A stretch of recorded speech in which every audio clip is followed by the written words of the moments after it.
Tama ako. Magpapakita nga sa akin ang reyna ng mga diwata na muntik nang manghuto sa akin. Anong hihingin mo sa aking kapalit? Pang mailigtas ko ang aking mga kalahi. Hindi ko alam kung madali kang makalimot o talagang mapurol ang utak mo bilang isang reyna, Ami. Hindi ba't naparito ko para sa aking anak, kay Lilasari, at nais kong isuko ninyo ni Danaya ang inyong brilyante. Kilalanin ako bilang hari na makapangyayari sa Direo. Hari na inyong paglilingkuran. Kung nais ninyo na hindi ko lipulin ang iyong lahi, yan ang nais kong ibigay mo sa akin para sa kaligtasan ninyong lahat.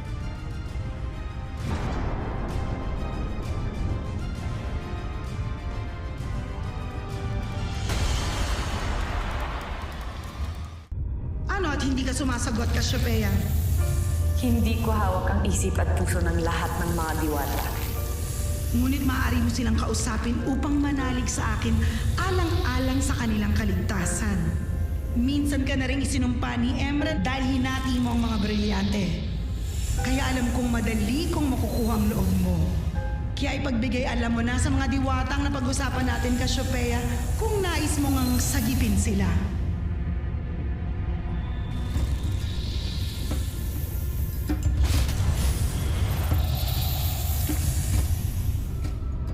Hayaan mong kausapin ko ang aking konseho tungkol sa lahat ng iyong hinihig.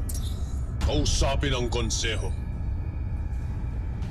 upang makakuha ka muli ng sandali para ako'y maisahan.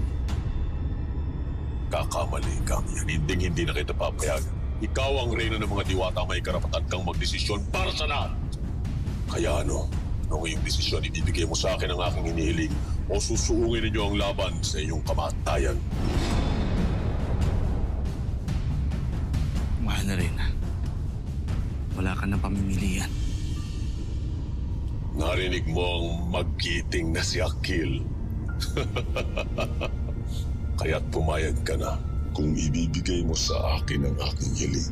Ipinapangako ko, ililigtas ko kayong lahat at maliligtas ang inyong buhay. Sakaling silakayan tayo rito, gagamitin natin ang lagusang ito upang maitakas ang natitirang diwata dito sa palasyo. Kung gano'n itipunin mo silang lahat sa bulwagang ito upang madali natin silang mailikas. Ngunit paano po si Inay Ashti? Sino ang magliligtas sa kanya kinahagon?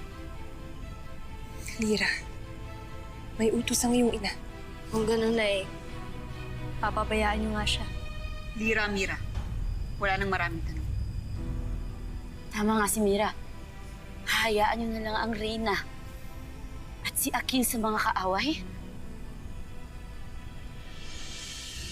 Hinihingi pa rin ako ng panahon upang kausapin ang aking konseho. Tana Krishna!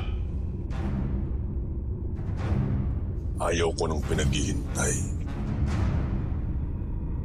Paano na kung hindi kita bigyan ng pagkakataon upang iligtas ang iyong lahi, Amihan?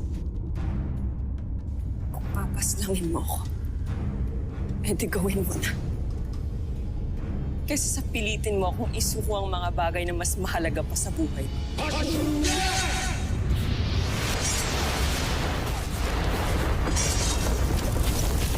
Subukan mo na, Agern! Sige, subukan mo. Subukan mo saktan ang mahal kong reyna. Si Ibrahim. Tagapagligtas ng reyna. Ano, Amihan?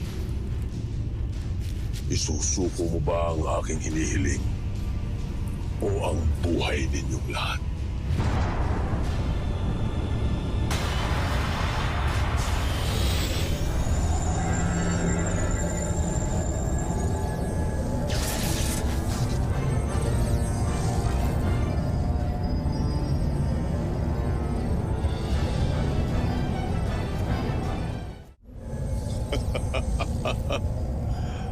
Sa akala mo, Amihan, ay malulupig mo at matatakot pa akong muli?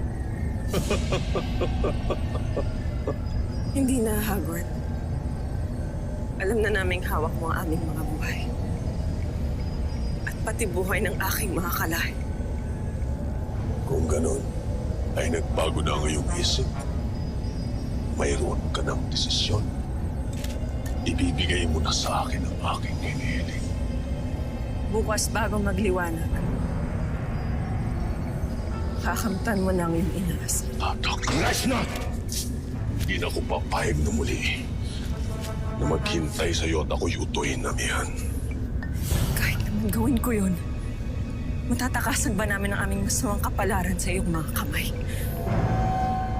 Hayaan mo kausapin ko ang aking konseho tungkol sa aming pagsuko.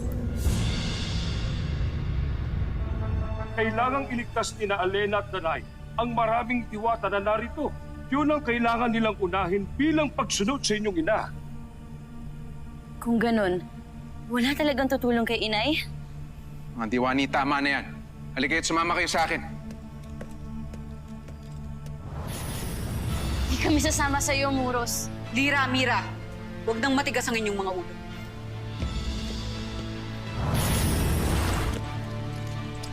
Mira! Mira! Nakatitiyak akong susundan nila sila, Amihan. Alena, sundan natin ang mga diwani. Ano't narito ka, Perena? Danaya, hindi ito ang tamang pagkakataon upang tanungin mo ko ng ganyan. Kailangan nila ang ating tulong. Kaya maaari bang isantabi mo muna ang iyong galit sa akin? Alena, halika na.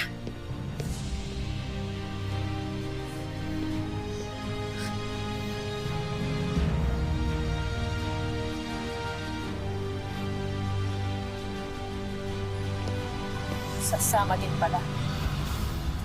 War ka.